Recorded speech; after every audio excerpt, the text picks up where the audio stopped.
Президент Эмомали Раҳмон дар робита бо марги 52 шаҳрванди Ӯзбекистон дар сӯхтори автобусе дар қаламрави Қазоқистон ба президент Шавкат Мирзиёев изҳори тассалият кард. Дар барқи президенти Тоҷикистон гуфта мешавад, ки хабари сӯхтор дар автобусро, ки субҳи 18 январ дар қаламрави вилояти Охтепаи Қазоқистон рух дод, бо андӯҳи амиқ қабул кардааст.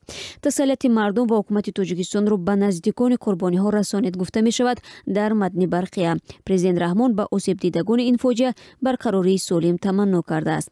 Соати 2:30 субҳи панҷшанбе дар як қитъаи шоҳрои вилояти Охтепа, ки Қазоқистонро бо Русия мепайвандад, сӯхтори автобус рух дод. Дар дохили ин мусофирбар дар ин лаҳзаҳо 55 мусофир ва 2 ронанда қарор доштанд ва аксари мусофирон шаҳрвандони Ӯзбекистон мебошанд.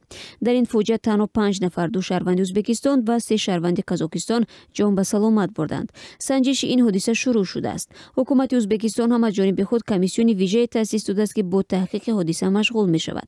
Гуфта мешавад, ки шаҳрвандони Ӯзбекистон савори автобус мехостанд тавассути қаламрави Қазоқистон ба Русия барои кор бираванд. соли ҳудудан 2 миллион шаҳрванди Ӯзбекистон дар Русия дунболи кор мегарданд.